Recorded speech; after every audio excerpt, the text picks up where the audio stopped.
Oh, what a day! What a lovely day!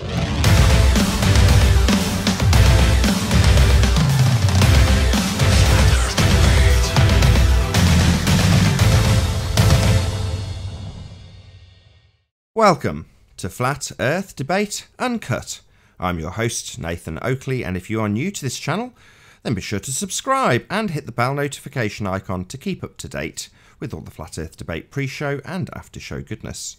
If you'd like to support this channel, there is a super chat that runs alongside each of these shows while they premiere, and there's also a PayPal and crypto link in the info box below this video. Now, we're currently joined by nobody as I'm just setting up for the first live show, but I'll leave the mic open on the Hangout and I'll meet and greet everybody as they join. In the meantime, you can enjoy the Flat Earth prophecies as they scroll by and the chat. See if I can approve a few messages. Possibly point out that it's absolutely pointless to shout out any of these people as this show is not running live on my second channel, Nathan Oakley. Nonetheless, shout out to Colin Stewart, Laurie, Ninja Man, BMBMJ-60, Pepper Flurf. Good to have you all in a show that's not actually running yet. Please share the show on social media, which is precisely what I'm about to do. And hopefully once we get going, we'll get into some good stuff. Flat Earth housekeeping. Explanation of why this is a countdown to reification. Calling out Sean Hufford, the Rumpus. Pointing out that GeoStreamer and Soundly are colluding to deceive their audiences, as is Sean. Slice Barcane, who can't debunk Ranty's footage.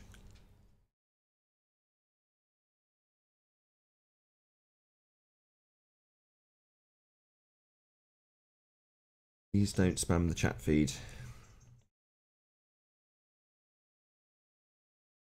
I have shared the link on Skype. Hopefully we'll get a few guests in shortly. As I say, be sure to share the show on Facebook and Twitter. Sharing the show is very, very important. Lots of people in this little neck of the woods, this little corner of the internet we call Flat Earth, have been pointing out that we don't necessarily get the promotion that other people on YouTube get. Not surprisingly. When this gets pointed out to me in recent days, I say the same exact thing. Yeah, I'm well aware of that. That's why I constantly tell people to share the show.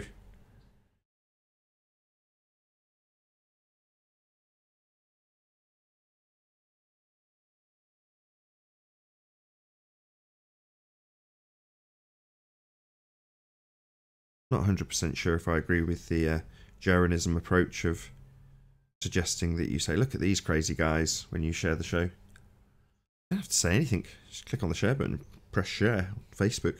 Off it goes into the Facebook realm.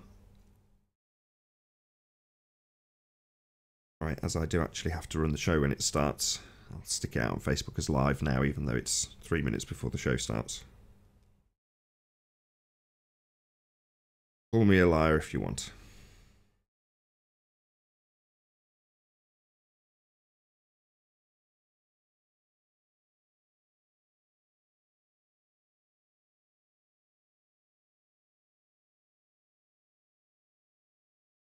Actually been asked to go on to Jaren's show to discuss the debates.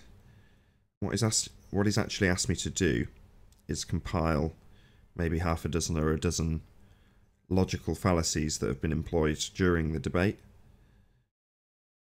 I've got to be honest, he asked me almost 2 weeks ago and I just simply haven't had time to do it.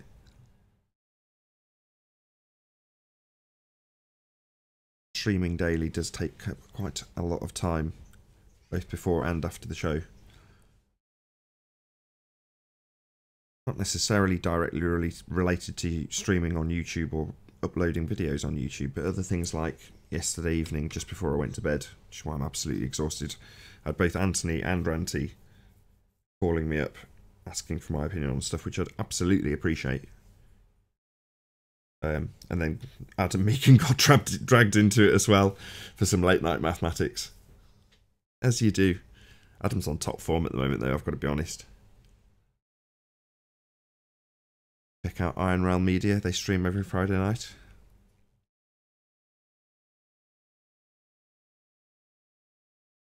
Yeah, so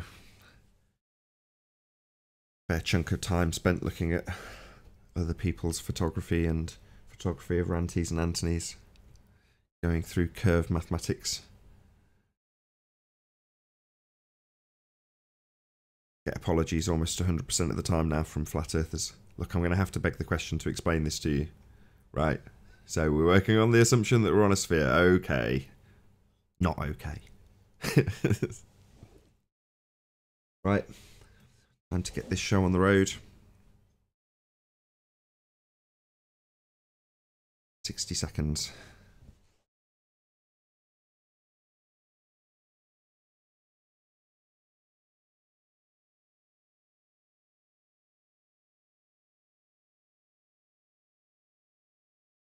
Where I find out the link doesn't work, I start the show completely alone. Hopefully not. We shall see.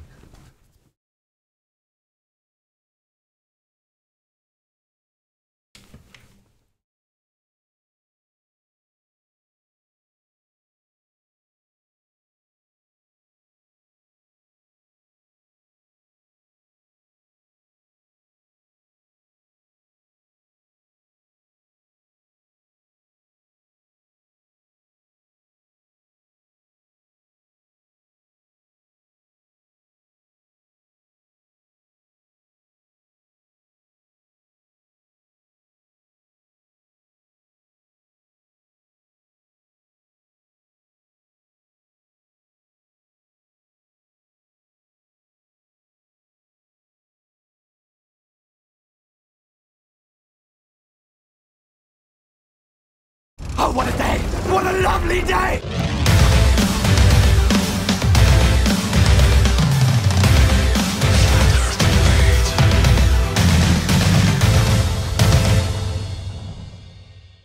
Welcome to Flat Earth Debate. I'm your host, Nathan Oakley, and if you are new to this channel, or you've not done so already, be sure to subscribe and hit the bell notification icon to keep up to date with the Flat Earth Debate. If you'd like to support this channel, there is a super chat that runs alongside each of these shows while they're live. There's also a PayPal and crypto link in the info box below this video. Most importantly though, if you would like to join the discussion, simply mute the page you are currently watching, then click the link in the info box below this video to join the panel and express your views on the shape of the Earth. If you do join, please don't swear. If you do, you'll be ejected, and if you are, please don't try to rejoin the stream using sock accounts. You'll be warmly welcomed back on the next stream. Please also share the show on social media. Sharing the show obviously increases the live audience, but this in turn increases the chances of a more diverse panel. So please share the show on Facebook and Twitter. And one last time, if you're new to the channel or you've not done so already, be sure to subscribe and hit the bell notification icon to keep up to date with the Flat Earth Debate. Now we are joined by Chocolate Sayin and Arwin. Good to have you both. Good afternoon. Good morning. Good morning, good afternoon. So while we have a couple of other guests join, I'll just count down the days. So we've got 3 days left before we are due a reification fallacy from the Rumpus in regards to it's got to be knocking on for a year old now, probably. The observation of the Isle of Man, north end of the Isle of Man by Anthony, which got batted around and then kind of forgotten about. But we keep hearing the same thing from the Rumpus. Oh yes, 1 more week. I've nearly got it done. Me and Philip are going to do a presentation, blah, blah, blah, blah, blah. So we've just been counting down the days over the last 4 days to his reification fallacy. It's begging the question, use of our modelling out the Isle of Man with presumably a shed load of refraction to account for the fact that we see things that should be hidden by a wall of earth curve that we never see. So there we go, that's the Rumpus. We've also got Sean Hufford, who, in the face of absolutely damning evidence that demonstrated that Geo-Whisperer, Alexander Nickel, or Geo-Streber, was being fed in the background by Soundly during a one-to-one discussion with Anthony about the molten iron core at the centre of the presupposed spherical Earth. So during that discussion, as I say, Alexander Nickel was being fed, but in the face of that, we've got Sean Hufford, who basically accused Anthony of all and sundry and said that there was another hangout that was a Soundly hangout that Anthony was playing in the background.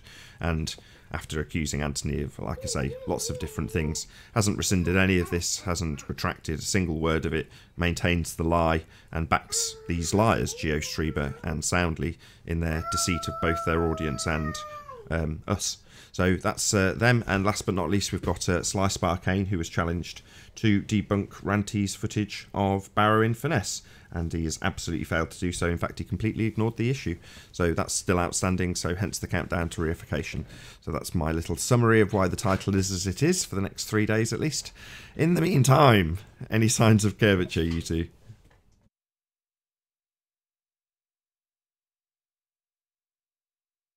Clearly not paying a blind bit of attention. No, sir. There is no signs of curvature. Maybe this will get his attention. How's the early bird, Darwin?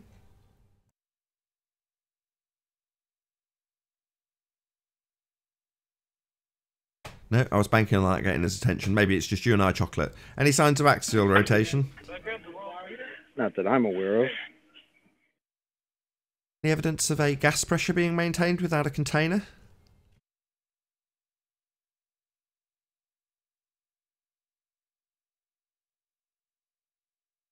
No, Nope, no evidence nope. of I haven't found any of that. that. I know you're at work, mate. It's all right. Yeah, I'm sorry. Any evidence of the It's distance to the always sun? somebody's always talking to me when I'm trying to talk to you guys. That's okay. Any evidence of the distance to the sun? Yeah, there's none of that. There's no distance to the sun. No, none of that. Scientific We don't evidence of even know what gravity? that is. Any evidence scientific for gravity? No, sir. Self-perpetuating molten iron core at the centre of presupposed spherical Earth. Any evidence of that? Other than the cartoons I've seen when I was a kid, nope. Last but not least, the R value. Any evidence of Earth radius? Nah. Nah. We need some type of curvature for a radius. We need a sphere first before we can calculate the radius of that. So All we get is obstruction, asserted to be curvature. What amazes me is, whenever the conversation is about the heavens, the stars, all globeheads do is talk in angular sizes. Everything's angular size this and angular size that. As soon as you mention it to them in regards to ground-based observations, suddenly they all have amnesia. None of them know what the hell you're talking about. Angles? Why would we account for them? Geometry only. Don't need angles. Don't need to account for the angular size, resolution. You don't need to do any of that.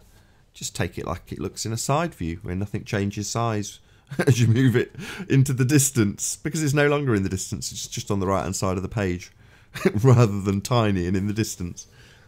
But it's the only way they can represent the Earth as it really is. What, They by won't. ignoring reality? But it just seems so obvious these days. I mean, play by play, they're just reading out what they're being told. So the delusion and the deception is played out by people like Miles Davis, who just basically is parroting the methodology he's told to parrot. And in doing so, he's literally exposing the fact that they are hijacking perspective. He's doing our job for us. It doesn't take much for us to point out where the flaws are. Hey, Chris. Hello. Can you hear me? Yeah, we hear you. Yes. Let's have you. Turn you up a bit, Chris. Yeah, I'm sorry. I'm on a new mic, so getting used to it. All good. I'll just turn you right up. But yeah, it's making our lives easier by globeheads coming out with this evidence, and it's amazing how their standards quickly erode into very low standards of evidence. So no GPS, no proof of measurements, no going there with a tape measure. Just I'm at this height. I am the same as that. You know what I mean? It's just like, oh right, what happened to all the criticisms of getting the height of the hill really accurate and all that kind of stuff? Is that out the window now? It's your proof, crap proof that excludes perspective entirely. Oh, we don't need none of that. Just make up as we go along.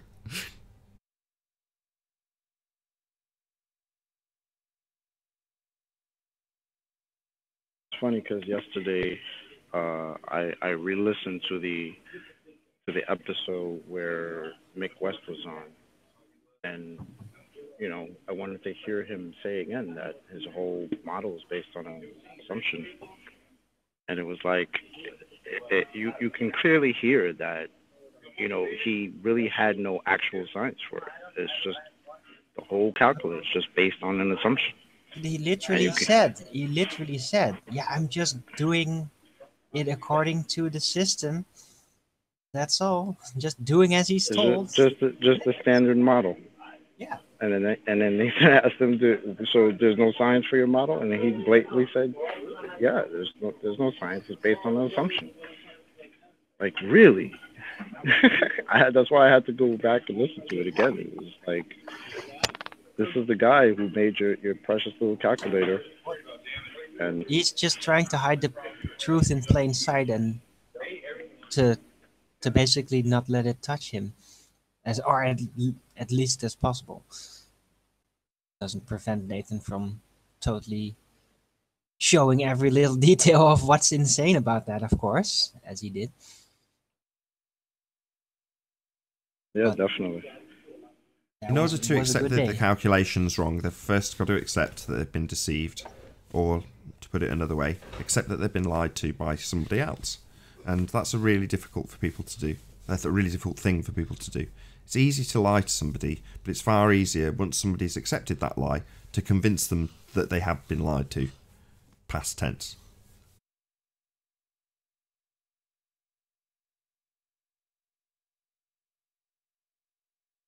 Hey Nathan, have you all talked about the video from I think it's a guy named Dr. John, the viewing Brighton seafront with the Nikon P510? Have you seen that video? Possibly. Remind me what's in it. Well, it's a guy who apparently he's a PhD. He has a PhD in spectrophotometry, which I had to Google that. It says spectrophotometry is a method to measure how much a chemical substance absorbs light by measuring the intensity of light as a beam of light passes through sample solution. So this guy has a PhD in that, and so he knows the light, right, and all of its mechanics pretty well. So he was a glober who you know, heard about flat Earth and all these things, and people, you know, doing laser tests. So he himself wanted to go out and do the experiment, and he used all sort of measurements. He took temperatures and everything. So he did about a 13.5 mile observation. And I mean, I can ruin the ending for you if you want. Otherwise, you can watch it. But no, it doesn't matter about spoilers. Just tell us the outcome. So he compares three models. He compares I don't remember what he calls it all, but he compares a flat Earth model versus a globe model versus a third model is a globe model with extreme weather conditions, right, to account for extreme refraction, extreme distortion due to the atmosphere, etc. Out of the three, he says the only model that works is the flat Earth model. Ha! Nice. Yeah, I'm surprised you guys haven't seen it. It's being shared all over, and it's being Give us a link, man. Okay. Bring that link. That's awesome. I thought you were gonna go in a totally different direction and say it's a new glober who is saying, "Oh, we have proof that the sun is a physical object. Look at, I'm analyzing the light," presupposing that that light is actually physical, are originating from a physical for which they have no proof in the first place. Reification fallacy. Right, Nathan? Because they can do that. If you can analyze material through light, and you can actually confirm that that material is that material, yeah, it works. But if you're just gonna apply it to some light, then that doesn't necessarily have to prove that it is made of that material. That may be one of the options, but you have to physically confirm it. Otherwise, you would just be presupposing it, that it is material. Correct, Nathan? I think he's looking at the video. I am, basically, yeah, so it's a really long video. It's an hour and 40 minutes, and I didn't, sit through every minute of it, but I sort of scrolled through it, and I read all the slides. And the beginning, if you want to just watch the beginning on your own, it does the, tell us who he is, why he's doing it, the method used, all that. And then, of course, you can jump to the end and see the conclusion of the 3 models he compares. But he goes into a lot of detail. He uses a lot of math. There was a couple other people that had some academic credentials who also worked on this with him, probably to get the maths right and all that, and angles and everything. But he did a really thorough analysis. One of the cool things when in that part of the video you showed, just there for a second, he used what I think he called a viewing tube. So he had like this long, maybe 8-foot tube where the camera goes into right the end of the tube, so it prevents extra light from hitting the sides of the camera, so it reduces the amount of light that the camera sees to help with like refraction and all that. Yes. So there he's talking about all the distortion that's possible, but that wasn't seen in his experiment. And he's basically the interference, basically. Yeah, and the interference. Scattering, interference, lens flaring, all that. Right, and he's talking about there are, the scenarios where light bends up, where it bends down, and I'm just reading here. Don't worry. How Globers always say, oh, well, it's refraction because it's bending down. He says this guy is saying that over C, light doesn't bend down; it only will bend up. He's like, so it's not possible even for it to bend down. In other words, bend over the curve. He's like, I don't know any documented examples of that even ever happening, which is why he says if you do an observation over water, that's a non-factor. He says the only factor is light going up, like we've seen those videos of the lasers where at the end the light shoots up like towards the sky. He goes, then you have to take that into account, but not the downward refraction. Well, it's a different kind of refraction. You have actual refraction, which you can physically prove, although it is most obvious with a medium change from solid to gas or liquid. That's when refraction is really obvious. Still does happen in the form of diffusing, but the refraction that the ballers refer to is an imaginary construct, an R-based construct that suggests that light literally bends in an R-based fashion around a corner. And that is just a total science fiction made up concept. It's nothing like the real refraction. It's just a made up thing. Yeah, an arbitrary 7/6R applied to bend light around a sphere Earth that's also presupposed with a radius value. So yeah, it's total nonsense. That's what we were talking about the other day with Rumpus, and I can't remember the other person it was. I think it might have been Alan. But yeah, exactly. What the hell does refraction have to do with terrestrial refraction, i.e. light bending around a curved Earth at 7/6 the radius of that presupposed curved Earth? So let me read his synopsis, and you were showing it, but I want to read it.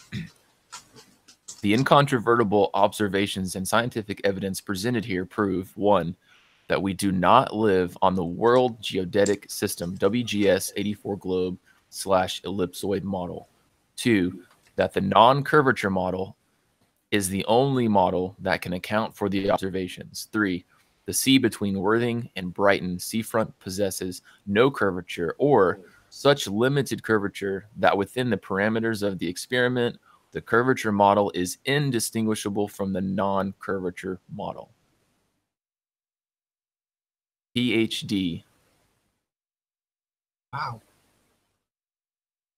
Not an experiment. When did he do all this? When is it just really recently, or? Well, I mean, he posted the video recent. I don't know when he did the observations. Yeah, when did he started to engage in this, and when did he start to go public about this? I'm very curious. So it says in the description, on the evening of Tuesday, October 22nd, and Wednesday, October 23rd. This year? Yes. Wow, so it's really fresh, man. Yeah, it was just posted 2 days ago as far as the video is concerned. Damn. Guys, we need to dive into this. This could be extremely valuable. So give me that link. What's his channel?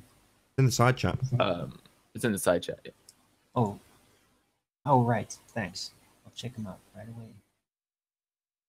You know, and again in the video, it's an hour and 40 minutes, so there's a lot of detail, and I looked at most of it. He uses Mick West's curvature calculator so that he uses both the, you know, hidden and the refracted hidden, so that nobody can say, oh, well, you know, the refracted hidden says this and you didn't use that. Well, he uses the refract. He says, well, you don't even need to use the refracted hidden because it doesn't apply in this scenario. He goes, but for sake of argument, I'm going to use the refracted hidden anyway. And even using the refracted hidden, it's still, you still wouldn't see the stuff that he saw at the base of the observation. Hold on, you're telling me he didn't apply superlooming? Well, then the guy's an idiot.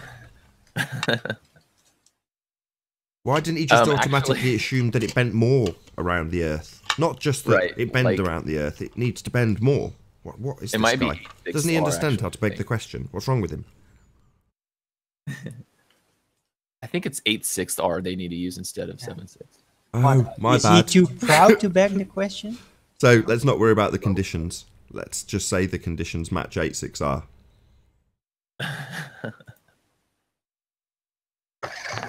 The new standard refraction. What, a bit more globy because we've got better cameras now. So I think it's a Hey, Larry. fantastic. Can you not kick him this time, Arwen? No promises. He doesn't have to it's a promise anything. He fantastic- doesn't have to promise anything. Just all are welcome. Don't kick him. Hello, Larry. Hello. Good to have you. Can you post a link again? I was actually interested to see it. Yeah, I'll stick it in the chat. It's in the public chat feed now. And the There you comment go. section Hang is out. disabled, so... Thanks. yes, Yeah. That was smart of him. Indeed. And likes and dislikes, I noticed. I'll still get a bit of like because it does register. It just doesn't get displayed. Well, it's smart because people watching this won't be distracted by all the trolling crap. So, it's good. Be sure to comment on If this it is video. really that valuable, and it probably is. Still have to look and still have to watch it all. But I will definitely this afternoon.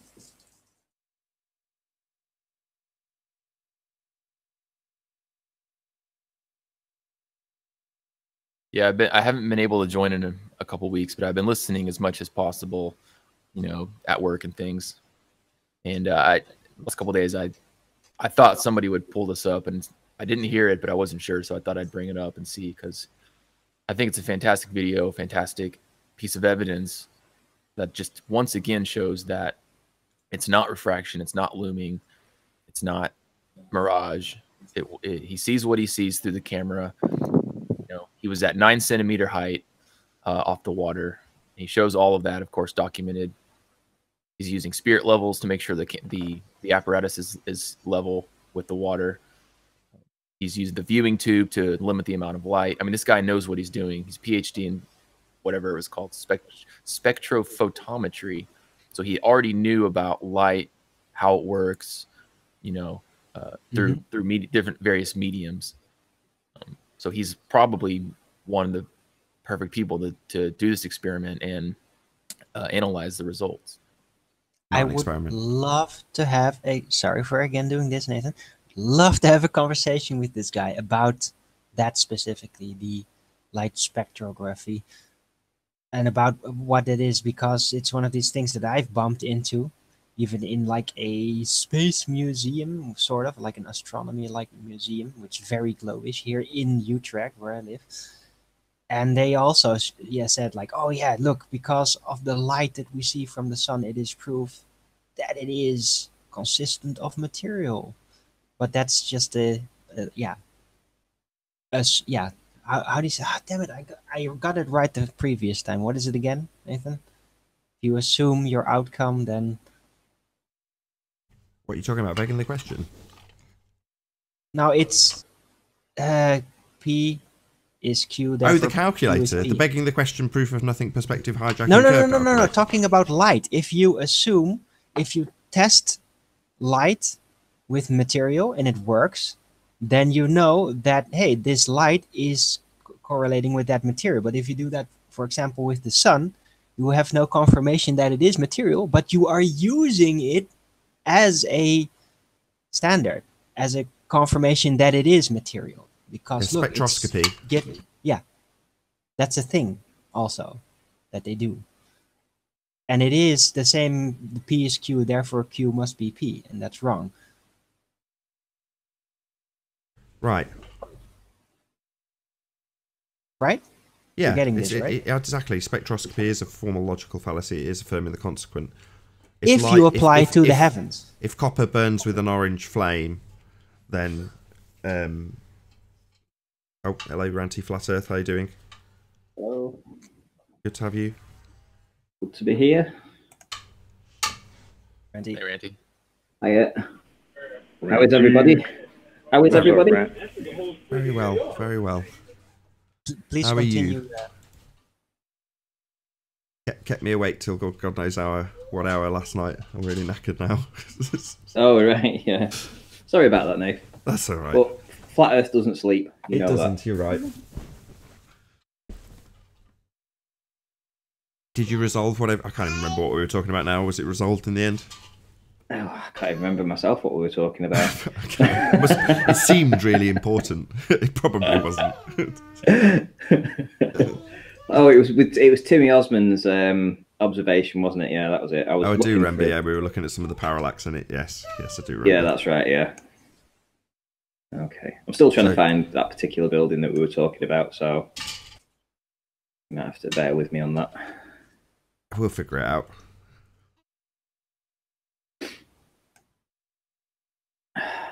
It looks like that building. So, what are you guys talking about then? We were talking about the reification fallacy of spectrography in applying it on the heavenly bodies. And Nathan was giving an example, then you came in about if copper burns with an orange flame, and then okay, copper gives an orange flame. If you then see an orange flame, and you're going to assume that it therefore must be copper, and that's, you don't have proof of that with any heavenly body related thing anyway. So that makes it a reification fallacy. Yeah, and affirming the consequent. Indeed. Yeah, I said on the before anybody joined, I was on my own for a few minutes when I did the pre-show, and so I was just literally chatting to myself about Jaron asking me to go on. He's asked me to go on and do logical fallacies that are used and abused on the show, and it's just finding the time to actually go back through them and snip out like half a dozen or a dozen examples of where somebody's used a logical fallacy. I mean, I've had a few suggestions from people, Larry's examples of using logical fallacies. I've got a few examples of those that I'll probably use, just because somebody noted them to me. Not that he's more guilty or less guilty of using logical fallacy than anybody else who comes here.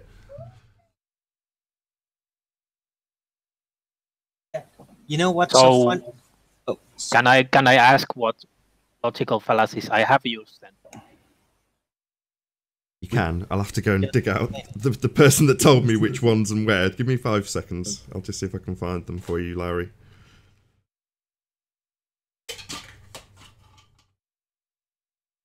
Talk amongst yourselves. This is going to take me a couple of minutes. Hey, Ranty, have you heard of a viewing pipe for a camera? Oh, from that video from Globusters? Yeah, we talked about that for about 10 minutes. Nathan and Arwen hadn't seen that yet. It's pretty cool, actually. I did think about, once he'd done it, I thought, maybe I should get a drain pipe, take it with me and do the same thing. Yeah, did you watch the video or see the conclusion? What did you think about it? Well, I think it's been pretty scientifically done. It's hard for them to argue the conclusions. Right.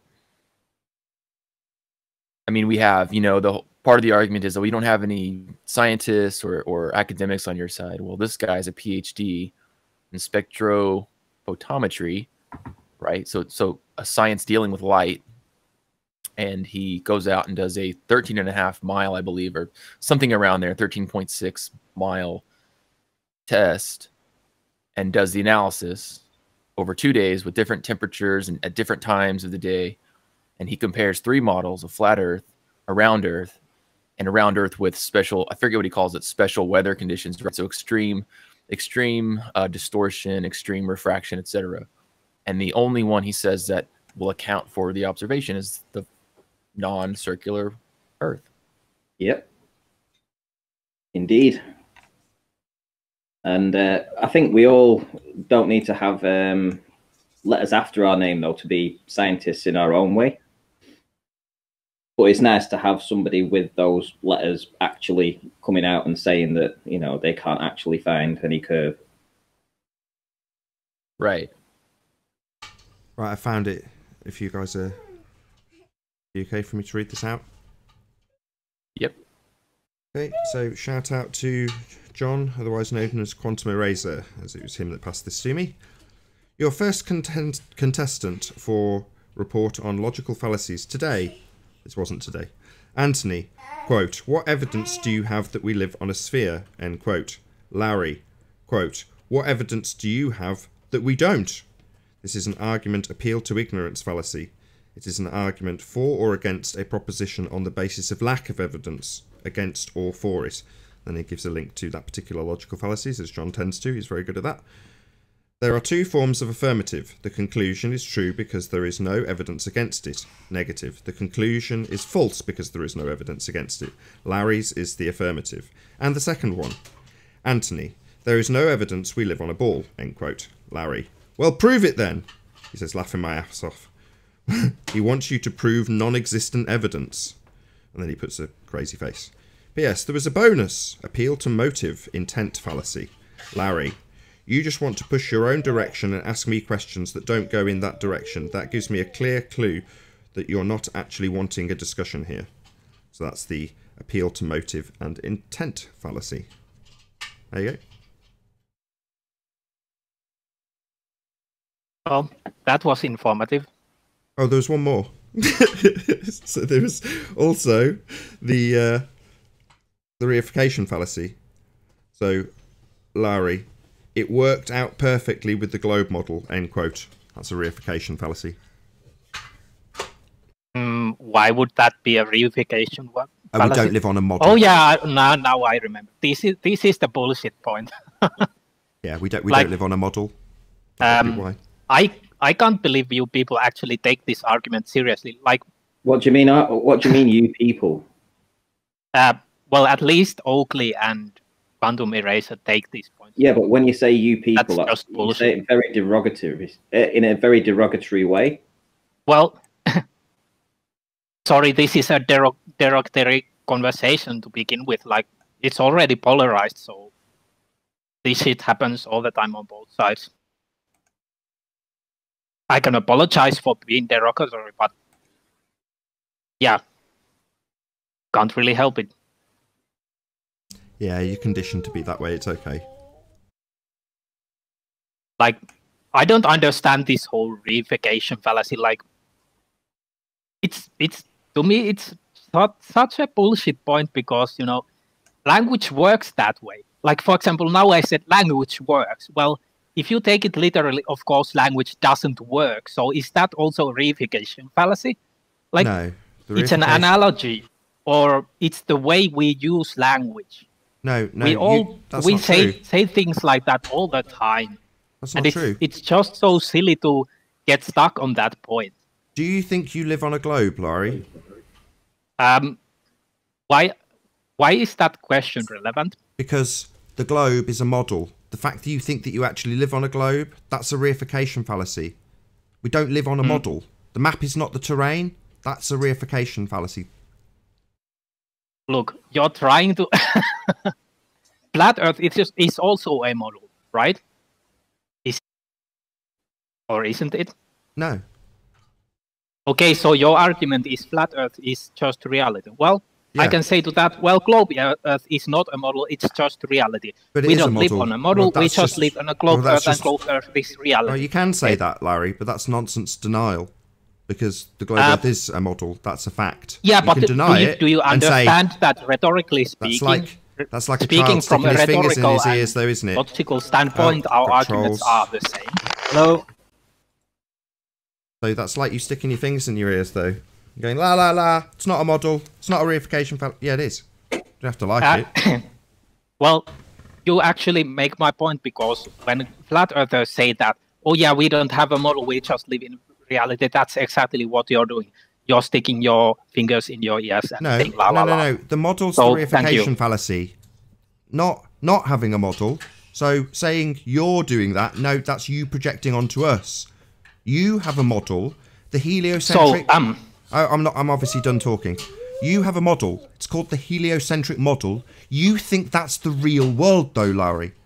That's a reification fallacy. You don't have to like it. Do you understand that a model can be real and real at the same time? He's literally telling me to accept it as a reification fallacy. In other words, don't you understand that it is real? No, Larry. It's a reification fallacy. Don't live shout on a model. over me. Don't shout over me. If you're gonna have this conversation, act like an adult, mate. You're telling me that a model can be real. If it rains outside, it can be both my theory that it rains and it can be reality. Do you understand that? A model of rain isn't reality. Rain is real. A model of rain isn't. Yeah. You're saying that the globe... sorry, if you can't have a conversation with me, Larry, I'll kick you out. If you can't have a two-way conversation with me, Larry, I'll kick you out. So I was in the middle of a sentence. You're demanding that the globe model... here we go. You're off again. Are you 3 years old? Can you not have an adult conversation, Larry? I can, but you clearly can't. Right, well, I was in the middle of a sentence. Okay, go ahead. Right, you're telling me that the globe model is real. That we do actually live on a sphere? That's the reification fallacy. And you are saying flat Earth model is real and we live in a model. No, we're not. We've just gone through this. Didn't you listen? Because you just denied that it's not a model. Flat Earth is not a model. It is a model. So you're just being it's not a model. What you're saying, I just deny it's just a model. So you want to strawman me and accuse me of having a model. No. The Earth is obviously and observably flat. There is no requirement to model that. It's also obviously and observably. Again, you interrupted me before I finished my sentence, Larry. Are you 3 years old? Are you incapable of an adult conversation? So, I'll say it again. Hopefully you won't cut me off this time. I do not need to assert a model to say that the Earth... Hello, Sam. Just being trolled because Larry's having his ass handed to him. Yes, it is a reification fallacy. I know. I know you're having your ass handed back to you. Yeah, you're not living on a model, but you believe you live on a spinning sphere. We live on a spinning ball, and it's reality. No, that's just a model, Larry. That's just a model. No, you also have a model. You've said that 3 times, right? And you're beginning to piss me off. I'll say it again for the deaf, dumb, stupid idiot that is Larry. I do not have any requirement whatsoever for a model. You have a model. It's called the heliocentric you also have model. A model. Why do you keep talking over me, Larry? It's not a straw man. It is a straw man. We do not. Prove it then, Arwin. Oh, so he's now telling us to prove it's not a straw man. I've said it 3 times. We don't have a model. If you keep talking over me, Larry, I'm going to kick you out. Just trying to disrupt the hangout. You're a pale impression of Rumpus. So stop talking over me. Stop strawmanning us. We don't have a model. You do. But you have a model. You just want to... So I'm going to kick you out because that's the 4th time after I've told you we don't have a model. You've told me we do have a model. Stop strawmanning us. Get out. No, we don't have a model. I'll say it 5th time. Now I've kicked Larry out because I'm tired of it. We do not have any requirement whatsoever for a model. I can look out and see that the Earth's flat and not model it. There's no requirement. The globe heads have a model. It's called the heliocentric model. It is definitely a model. To assert that you live on that model, on a sphere, is a reification fallacy. You don't live on a model. The fact that Larry is going to continually assert that he does is because he is a victim of a reification fallacy and wants to deny it. That makes him a bonehead, difficult to get through to. Don't keep reasserting that we have a model because it's difficult for you to digest that you have a reification fallacy problem. That would be you, Larry, not me. Stop asserting that we have your problem. I think he has a religious belief that a model is the requirement for reality. I really think he does because he constantly falls back to this. While we are saying the exact opposite. Like, no, look, models are pseudoscience. We have just these raw observations that tell us that, yeah, it's not working out. And we don't know what the complete confines of this world is. We don't know the entire layout, the real layout. And we don't know how big the Earth is, how it interconnects. But just because we don't know this doesn't mean that we can definitely determine that it is flat. That's the aspect we know about. That's why we call it flat. It's not a big arrow towards, look, this flat Earth model that has come up a lot. Because we deny that, saying, yeah, it's still just a projection. It's conceptual. It is a model, and there's things wrong with it here and there. And there's still being presumed to be like that without proof. So again, yeah, you don't need a model to define aspects of reality. Hey, Jose. I'm not a troll. Absolutely correct, Darwin. Spot on. But they need the false dichotomy. They need it to be our model v their model. So it's everybody constantly reifying their belief in a model. And it's our reification fallacy versus his reification fallacy. Sod that. I'm tired of it. You know, that Larry guy is just a pale imitation of Rumpus. So to assert 5 times that I've got a model, when all we say here is models are pseudoscience, it's a reification fallacy. In fact, that's the very point we're making about him and his model. To just say, well, no, I can't argue with you unless I strawman you into having a model. So if you don't accept that you've got a model, I'll just keep saying it to the audience so that they think you have one. So I can fight that. Well, sod that. It's another fallacy, another straw man fallacy. Larry, maybe he is more guilty than some of the others. He can't help himself. All he uses is fallacy. So we don't have a straw man model for you to burn down, Larry. Doesn't matter how many times you say it. I'll just kick your ass out. You're the same as the rest of the disingenuous ballers. You have to misrepresent our position in the face of me telling you outright that you're wrong. You won't accept that. You won't provide evidence and say, here you go, look, here's you punting a model. All right, well, let's see that then. Can it be a debate / discussion without mentioning a model? Of course. That's the whole idea. Why to bring the model to the table? I mean, it makes no sense. The discussion can continue, but yeah, the model thing, I don't. See, you're still doing it from the chat. You have a model, you're just in denial. No, we don't. You are the one with the reification fallacy, and you are now projecting that onto us, Larry. You definitely have a model. And saying that the model is the world precisely as you did, you said, well, the model is the world. Can't you accept that the model is the world? No, that's the point we're making, Larry. That's a reification fallacy. I mean, in reality, is there a fully functional globe Earth model? Because I seen somebody try to present a model of the atmospheric, the pressure gradient, and what was presented was a graphic table with numbers. That's not a model. Like, I don't call that a model. What the hell?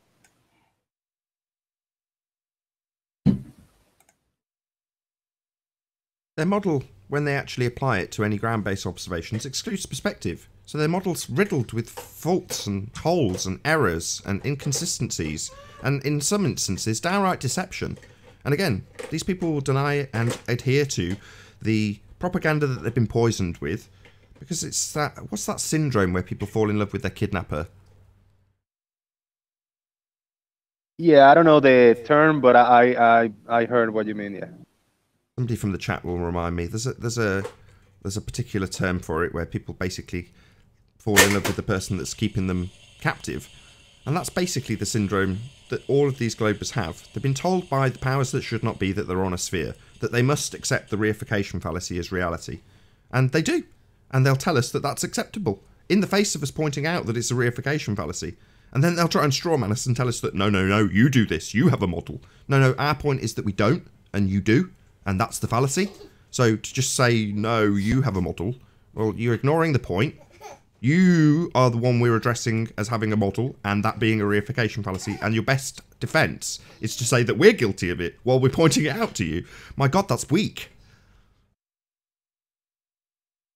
I have noticed the different approach the the globe defenders take.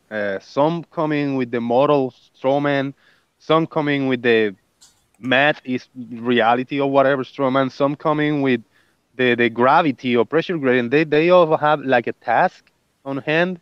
They have to push and push and push and learn and relearn and try to push it down our throats. So we have to accept it because they know it's it. like compartmentalization. That's what it is. They have to come at every excuse. They have to try to master every excuse that they have for every problem that we ask. That's what it is. Stockholm syndrome. Shout out to Slick James Johnson. Yeah, Okay, Stockholm syndrome. That's what the Globers are suffering with. Their oppressors are the ones who force them to believe this bullshit, and they'll defend it on behalf of their oppressor. It's amazing. Yeah, I appreciate a good discussion, like when Zinder come in and the discussion can be taking place, or Apollo himself and some other guys. They got an honest approach and they can have an argument without presupposing too much and invoking BS, you know. But then some of them, they just invoke the gravity straight up and the space or some of that stuff. I don't appreciate that. Now he's gone the other way, so he's denying that they're models. Well, the globe and space vacuum are no models either. I think he means not models either. Yeah, they are. That's precisely what they are. So you're going to deny that they're models. Okay, you know, this is great, Larry. You're showing my audience just how deluded you are, making my point. Wonderful.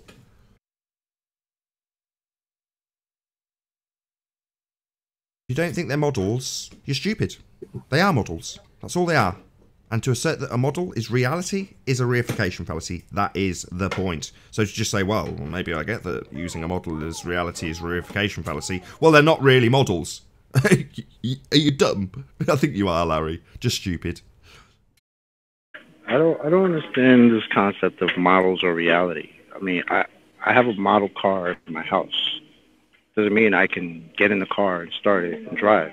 It's a model. It's not a real car. Like what is it? How is it that they can't distinguish the difference between a model and reality? It doesn't make any sense to me. Yeah. Yeah, when you phrase phrase it it with like the real that, car and put it side by side, they say this doesn't add up. Let me pull this little part in here. It break in pieces. It doesn't match the freaking real thing, you know? Yeah, and then they might try to deny perspective and tell me both cars are the same size or something. Like, I don't know. Yeah. These guys are nuts. I don't know. Yeah, I like the current raft of observations from the Globeheads because it does highlight their perspective denial. Same with the Walter Bisling calculator. When you start actually using his model, which is put in first-person perspective, but uses the begging the question calculations. So it is an orthographic representation of the world. When you start sticking things in relation to each other, it doesn't matter that he ignores the second set of maths for the second target. You can just see it on screen. They ignore perspective. Things stay the same relative sizes of each other. So you go, all right. So this wind turbine in this mountain, we did it with Ranties. You know, we stuck the mountain in, stuck the wind turbine in, and what do you know? They should be proportionately the same size as they are in actual feet and inches. And you go, well, hang on a second, the mountain's further away. Shouldn't it be a bit smaller? No. On a flat Earth, it would be relatively the same size because we ignore perspective. It's like these people must have noticed this, and if they haven't, then they're just stupid. You know, I wondered why Walter Bisling's calculator hadn't been highlighted to us, and it's because it makes the point even better. You know, you actually get to model out what they think the world is in it, and you go, wow, you actually think this is how you see the world, do you? My God, you guys are stupid. If that's how you think the world is, because it isn't. You just look out your window. It's not like that at all. Perspective's there, shockingly. Yeah, but ballers be like, let me take a screenshot of this picture you got there. You got the sunset halfway blocked, and you got the turbines with different sizes. Let me show you an orthographic view to see how the turbines are the same height. So one is behind the curve of the Earth, and the sun is going away around the spherical Earth too. How about that?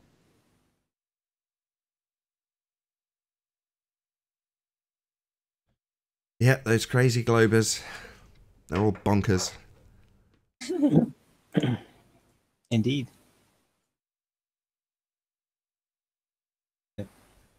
I take it no observations today, as it's presumably as miserable at YU as it is here, Auntie? It is miserable. Miserable. Oh, I'm going today. Where you heading out to? I've been working on this the observation of Timmy Osmond. Okay. I think I'm ready to present something.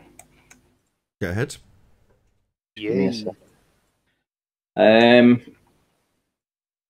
think he's been telling fibs. I mean, I might be wrong. And if he wants to come in and tell me where I've gone wrong, then that's fine. Let me just share my screen and show you.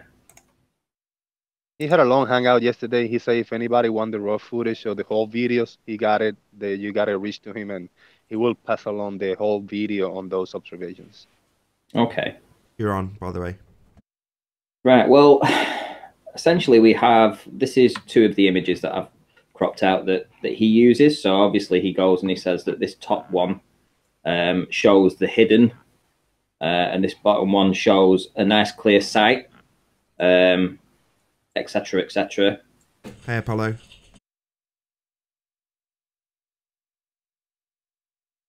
Who's that, Apollo? Yeah.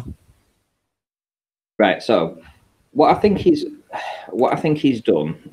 I've lined up his obviously where he's taken the two observations from. And what has happened is they've triangulated to these two positions. Now, I think that this is the observation that he's taken off the bridge, 32.3 miles away. And this gives a perfect line of sight into the buildings at the exact angle by lining up everything. Yeah, okay. So when I scroll in and I show you, we've got this building with spires on. We've got this archway on the roof. And the direct line of sight intersects the archway and these two buildings behind. So when we check that, this is how it lines up exactly as you would expect. So that is the line of sight that he had. And he does have a clear line of sight at it. So if I go on to the actual line measure, hang on, I think it's show the elevation profile. No, that's the other one. So just bear with me. So it's this one. Show the elevation profile. So yeah, he does have a very clear line of sight to it, and then the buildings obviously rise up. Well, the land that the buildings are situated on rise up. So this is consistent with what he says. The problem comes that the highest part of this up here is 1321 meters, right? And the only place that he could have got the observation where he's looking at those buildings directly is on this line of sight, on this land, on this part here, right? So he's obviously taken it from Antelope Island or somewhere in this vicinity in Antelope Island. The problem is that this is his line of sight. And if I hover over here and then I put the elevation profile on, we come to a point here where we're going up to about 1595 meters. Nearly 1,600 meters. And then we're looking, obviously, over at the far end here, which is 1322. So he's actually looking down into the buildings from an elevation. So when he's showing this image here, this one, he's actually looking down into the buildings rather than looking parallel to it. So obviously he's going to see more of the buildings because he's looking down into it. He's looking at it from an elevated position. And I can show you where he's took that position from too. So I've triangulated again this spire with, again, that archway and the buildings behind. And this has two windows visible on that building behind. And if I scroll in onto Google Earth, I can show you how that all lines up too. So he's obviously taken it from, he can't have taken it from the roadside. He has to have taken it from that, that island in the middle. And as I say, the problem is if he's looking down into it, it's going to open up the angle. So he's going to see an awful lot more. He's going to be looking down into these buildings. So this is the line of sight to that. And obviously we've got the spire. When I come back here, we've got the spire. We've got the thing here, the direct line. Oh, hang on. Yeah, that's right. Was it from this side? I can't recall. Yeah, that's right. So there we go. So I think he's taking it from an elevated position, Nathan. Okay, so that was kind of what I was hinting at when I said, did you come to a conclusion? Okay, cool. Yeah, I think based on what we discussed yesterday and what you've shown now, because that was obviously unfamiliar to me, I agree. It does seem like he's seeing a much wider angle for whatever reason. It may be elevation. Yeah, I think he's looking down into it. So when I look at the buildings of Barrow, for instance, and I show that I can see the houses behind the sand dune, I'm looking over it. I'm looking down into it. I'm looking into the town, or as from an elevated position, or at least the same height. Here, he had a position to be way higher. So I'd like to see the video of him where he took this from.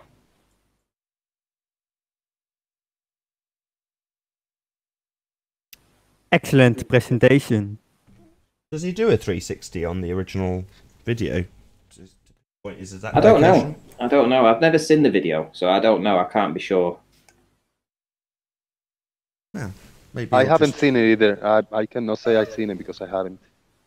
He does tend to get quite a lot of footage, so he tends to be pretty willing to share it with people who are willing to do the work, which you have. So yeah, I mean, he's been very active in his channel. So if whoever Ranty jump in and he's having a show, if you type in chat you want to join, just jump in the panel and tell him like, hey, you know what, hook me up with the footage. I want to analyze it. I think he'll be all right with that.